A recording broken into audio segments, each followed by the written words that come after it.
ನಮಸ್ಕಾರ ದೇವರು. ನಾನು ಹೋಗಿದ್ದು ನನ್ನ ಫ್ರೆಂಡ್ ಮನೆ ಹತ್ರ. ಗಾಡೀಲಿದ್ದು ಜೋಳದ ಕಡ್ಡಿಯೆಲ್ಲ ನೇತಾಕ್ಬಿಟ್ಟು ಗಾಡಿ ರೆಡಿ ಮಾಡ್ಕೊಂಡು ಗಾಡಿ ತಗೊಂಡು ನಾವು ಎಳ್ನೀರು ಕುಯ್ಯಕ್ಕೆ ಮುಂದೆ ಹೋಗ್ತಿದ್ದೆವು. ಅದೇ ಗ್ಯಾಪಲ್ಲಿ ಗಣೇಶಂಗೆ ನಮಸ್ಕಾರ ಮಾಡಿಕೊಂಡು ಮುಂದೆ ಬಿಳ್ಕೆರೆಯಲ್ಲಿ ಮಲ್ಲಿಗೆ ಹೂ ತಗೊಂಡು ನನ್ನ ಫ್ರೆಂಡು ಗಣೇಶಂಗೆ ಹಾಕ್ಬಿಟ್ಟು ಅಲ್ಲಿಂದ ಮುಂದೆ ಹೋದ. ಅದೇ ಗ್ಯಾಪಲ್ಲಿ ನಾಷ್ಟ ಕಟ್ಟಿಸ್ಕೊಂಡು ಗಾಡಿ ತಗೊಂಡು ಮುಂದೆ ಹೋದ. ಇದು ಯಾವ ರೋಡು ಅಂತ ಗೊತ್ತಿದ್ರೆ ಕಮೆಂಟ್ ಮಾಡಿ ಫ್ರೆಂಡ್ಸ್. ಫೈನಲಿ ತೋಟದ ಹತ್ರ ಹೋದ್ರೆ ನಮ್ಮ ಹುಡುಗ ಕುಡ್ಲು ಉಚ್ಕೊಂಡು ಎಲ್ಲ ರೆಡಿ ಮಾಡ್ಕೊತಿದ್ದ. ಮಿಷಿನ್ ಮತ್ತು ಹಗ್ಗ ಎತ್ಕೊಂಡು ನಾವು ಹೋಗಿದ್ದ ಮುಂದೆ ತೋಟದ ಹತ್ರ. ಫೈನಲಿ ತೋಟದ ಹತ್ರ ಹೋದ. ಅವರೇ ನೋಡಿ ತೋಟದನವರು ಮಿಷಿನ್ ಫಿಟ್ ಮಾಡ್ಕೊಂಡು ಆಲ್ರೆಡಿ ಮರ ಹತ್ತುತ್ತಿದ್ದ. ಎಳ್ನೀರಾಗಿ ಕೂದ್ಬಿಟ್ಟು ನನ್ನ ಫ್ರೆಂಡ್ ಹೇಳ್ದ ಅಂದ್ಬಿಟ್ಟು ಚಿಕ್ಕ ಮರಕ್ಕೆ ಮರ ಹತ್ತುತ್ತಿದ್ದೆ. ಹತ್ಬಿಟ್ಟು ಕೂತ್ಕೊಂಡು ಬಂದರೆ ಎಳ್ನೀರನ್ನೆಲ್ಲ ಕಿತ್ತಾಕ್ಬಿಟ್ಟು ಮರದಿಂದ ಕೆಳಗಿಳಿದೆ. ಅಲ್ಲಿಂದ ಮುಂದಿನ ತೋಟಕ್ಕೆ ಹೋದವು.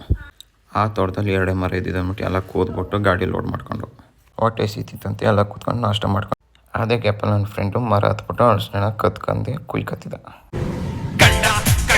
ಫೈನಲಿ ಗಾಡಿ ಲೋಡ್ ಮಾಡ್ಕೊಂಡು ನಾವು ಮುಂದೆ ಹೋದೋ ಮಂಡ್ಯ ಹತ್ರ. ಅಲ್ಲಿ ಹೋಯ್ತಿದ್ದಂಗೆ ಗಾಡಿಯನ್ನು ಲೋಡ್ ಮಾಡಬೇಕು. ಅದೇ ಗ್ಯಾಪಲ್ಲಿ ವೀಡಿಯೋ ಮಾಡೋದು ಅನ್ಕೊಂಡು ನಮ್ಮ ಸುಮೇಣಗೂ ಮತ್ತು ಕಾರ್ತಿಯಣ್ಣಗೆ ವೀಡಿಯೋ ಮಾಡ್ತಿದ್ದೆ. ಅವ್ರು ನೋಡ್ರೆ ನಾಚ್ಕೊಂಡು ಮಕ್ಕ ತೋರಿಸ್ಲಿಲ್ಲ. ಯಾಕೆ ಅದೆಲ್ಲ ಬಿಡಿ. ಗಾಡಿಯಲ್ಲಿ ಡೀಸೆಲ್ ಖಾಲಿ ಆಯ್ತು ಅಂತ ಡೀಸೆಲ್ ಹಾಕಿಸ್ಕೊಂಡು ನಾವು ಹೋಗಿದ್ದೆ ಮನೆ ಹತ್ರ. ಈ ವಿಡಿಯೋ ಇಷ್ಟ ಆದರೆ ಲೈಕ್ ಮಾಡಿ, ಶೇರ್ ಮಾಡಿ. ಸಿಗೋಣ ಮುಂದೆ ವಿಡಿಯೋದಲ್ಲಿ.